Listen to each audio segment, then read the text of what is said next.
टिंकरकैड की सीरीज में आज हम ट्रांजिस्टर को पढ़ने वाले हैं और ट्रांजिस्टर को यूज़ करेंगे एज ए स्विच। तो इसके लिए हमारे पास में ट्रांजिस्टर होना चाहिए।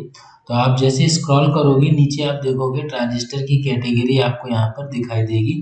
तो आप स्क्रॉल करते जाइए, यहाँ पर आप देखोगे कि बीजेटी के ये ऑप्शन आ रहे हैं। तो आपको एन टाइप ट्रांजिस्टर लेना है। आज हम एन टाइप ट्रांजिस्टर को एज ए स्विच यूज़ करेंगे और हमने इससे पहले की वीडियो में देखा है ट्रांजिस्टर होता क्या है और ये ट्रांजिस्टर यूज़ क्यों किया जाता है। तो ट्रांजिस्टर का यूज़ हम दो पर्पज़ के लिए करते हैं।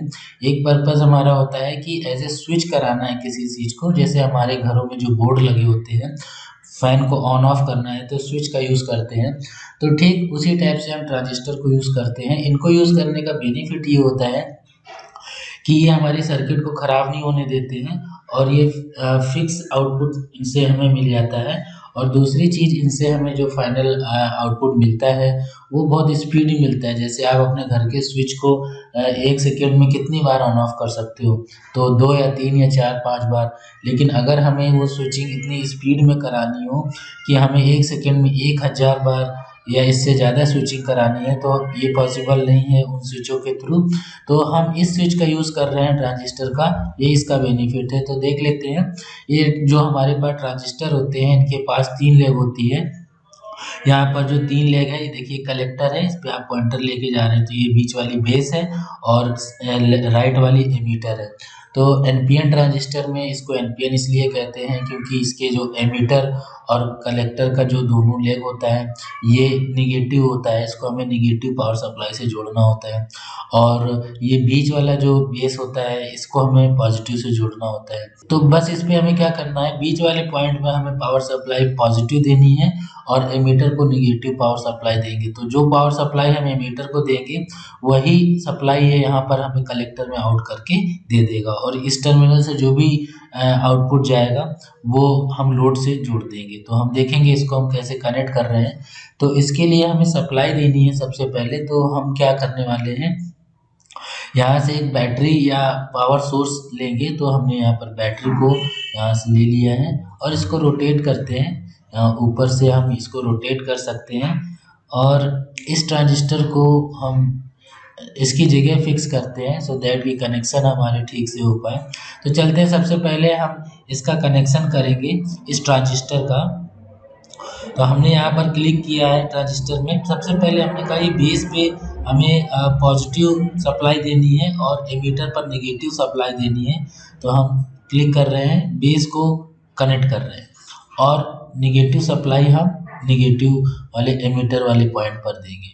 पर ये ऐसे हमें डायरेक्ट नहीं देना है सप्लाई कि आप डायरेक्ट क्लिक कर दिया और सप्लाई दे दिया। हमें क्या करना होगा, इसको कंट्रोल भी तो करना होगा बेस पे, क्योंकि हमें चेक करना है कि ये काम कैसे कर रहा है, स्विच कराना है तो ऑन ऑफ भी तो करना होगा।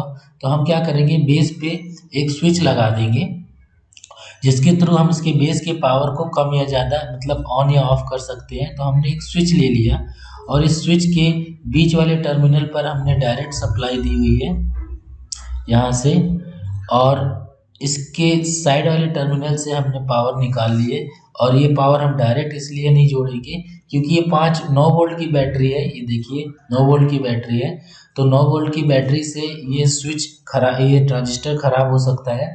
तो हमें इसके लिए एक रजिस्टर लगाना है। रजिस्टर का काम यही होता है कि ये पावर को कम करता है। तो हमने डायरेक्ट इसको रजिस्टर से कनेक्ट किया और इस ट्रांजिस्टर के जो पॉजिटिव वाले लेग थी, जो ये बीच वाली बेस वाली लेग थी, इसको हम कनेक्ट कर रहे हैं वायर से। तो अब इसके पास जो पावर आएगी वो 9 वोल्ट ना हो करके कम होकर आएगी। तो इस तरह से हमने क्या किया, इसके बेस को पावर सप्लाई डायरेक्ट नहीं दी है, इसके ऊपर एक रजिस्टर लगाया ताकि ये 9 वोल्ट कम हो जाए और इस पर मिले। और ये पावर कट ऑन ऑफ करने के लिए कि हम कंटिन्यूसली पावर नहीं देना चाहते हैं तो हमने यहाँ पर एक स्विच लगा दिया। और अब हमें इसकी सर्किट पूरी करनी है। तो इसको ऑन करने के लिए क्या करना होगा, इसके एमीटर पर नेगेटिव पावर देनी होगी। हमने आपको पहले बताया जो एन टाइप लिखे होते हैं ट्रांजिस्टर में, तो वो उनमें एमीटर पर हमें क्या कनेक्ट करना होगा, नेगेटिव, और बेस पर पॉजिटिव। अगर यहाँ पी टाइप लिखा होता तो बेस पर हमारा नेगेटिव हो जाता और एमीटर पर पॉजिटिव हो जाता। ठीक है। तो हम यहाँ से चलते हैं और नेगेटिव पावर को ले करके एक वायर से हम अपने एमीटर के लेग को कनेक्ट करते हैं। हम वायर का कलर चेंज कर रहे हैं ताकि हमें देखने में पता चले कि ये नेगेटिव से जुड़ा हुआ है। अब ये ट्रांजिस्टर हमारा काम करने लगा है, इस पे आउटपुट आने लगी है, इस कलेक्टर पर आउटपुट आने लगा है, लेकिन हमें पता कैसे लगेगा कि ये कलेक्टर पर आउटपुट आ रहा है। इसके लिए हम कुछ आउटपुट जोड़ेंगे जिससे हमें दिखाई दे कि इसके पास आउटपुट आ रहा है। तो हम एक एलईडी भी ले सकते हैं और एक बजर भी ले सकते हैं ताकि साउंड क्रिएट करे। तो जैसा कि आपको पता है कि एलईडी को ऑन होने के लिए एलईडी क्या करती है, लाइट ग्लो करती है। तो उसके लिए इसके पास नेगेटिव और पॉजिटिव दोनों टर्मिनल हैं, तो हम जैसे नेगेटिव और पॉजिटिव को पावर देंगे ये ग्लो करेगी। पर यहाँ पर आप देख रहे हो कि ट्रांजिस्टर के थ्रू अगर हम इसको जोड़ना चाहते हैं तो ये एमीटर पर जो भी पावर आई है वो कलेक्टर पर स्विच करेगी जब ये ट्रांजिस्टर ऑन हो जाएगा। तो हम कलेक्टर से एक वायर लेंगे, क्योंकि ये कलेक्टर पर हमें नेगेटिव मिलेगा तो हम नेगेटिव वायर को नेगेटिव से जोड़ देते हैं और थोड़े से नोड ऐड करके थोड़े से इसको लुकिंग वाइज गुड कर लेते हैं ऐसा। अब हमें पॉजिटिव वायर यहाँ पर जोड़ना है, तो पॉजिटिव वायर को हम डायरेक्ट यहाँ से जोड़ सकते हैं, पर क्योंकि ये 9 वोल्ट की बैटरी है इसलिए ये एलईडी भी ख़राब हो सकती है। ये एलईडी के लिए 2 से 3 वोल्ट या 4 वोल्ट सफिशिएंट होता है। तो हम यहाँ पर भी एक रजिस्टर लाएंगे और रजिस्टर के थ्रू इस एलईडी को हम जोड़ेंगे। तो हमने रजिस्टर के थ्रू इस एलईडी के पॉजिटिव लेग को जोड़ दिया है और कलर चेंज कर रहे हैं वायर का। हमने वायर का कलर भी चेंज कर दिया। तो इस तरह से हमने एक सर्किट को पूरा कर लिया है। तो ये सर्किट पूरा करने का किस तरह से हमारा टारगेट था वो आपने देख लिया। अभी हम इसको चेक करते हैं कि हमारा सर्किट ठीक से काम कर रहा है या नहीं कर रहा है। तो हम सिमुलेशन पर जब क्लिक कर रहे हैं तो अभी हम देख रहे हैं एलईडी के पास में अभी ग्लो नहीं आ रहा है, क्योंकि जो ये ट्रांजिस्टर है अभी काम नहीं कर रहा है। काम इसलिए नहीं कर रहा है क्योंकि इसके पास जो बीच वाली लेग पे हमने पावर दी हुई है ये पावर अभी ऑफ है, क्योंकि इसको हम स्लाइड करेंगे ये 2 पिन आपस में शॉर्ट जब हो जाएंगी तो ये पावर जो निकल के आ रही बैटरी से वो इस स्विच पर पहुंच जाएगी। क्योंकि ये स्विच तभी काम करेगा जब इस पे प्लस और माइनस दोनों पावर आ रही होगी। तो माइनस तो हमने डायरेक्ट कनेक्ट करके रखा हुआ है और पॉजिटिव को हमने इस स्विच के थ्रू ब्रेक कराया है। तो आप देखोगे एलईडी को जैसे ही हम इस स्विच को ऑन करेंगे ये ट्रांजिस्टर काम करने लगेगा और ये जैसे ही काम करेगा तो क्या करेगा, एमीटर पर जो पावर आ रही होगी वो पावर हमें कलेक्टर पर मिलेगी और कलेक्टर से हमने ये पावर दे रखी है एलईडी को। एलईडी का दूसरा लेग डायरेक्टली हमने जोड़ रखा है बैटरी से।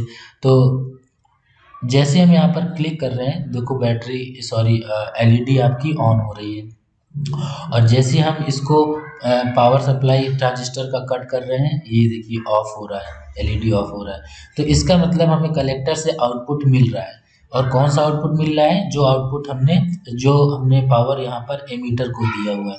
तो इस तरह से आपने देख लिया कि हमारा जो ट्रांजिस्टर है एज ए स्विच कैसे काम कर रहा है। ये स्विचिंग के लिए काम कर रहा है और ये जो काम हम ऐसे मैनुअली करते हैं स्विच से ये बहुत स्पीड में कर सकता है। तो इस तरह से ये हमारी सर्किट में, मोबाइल में, लैपटॉप में, कंप्यूटर में बहुत जगह लगे होते हैं स्विच। चैनल को सब्सक्राइब करना, कमेंट करना और शेयर करना। हम अगले वीडियो में मिलते हैं। Thank you.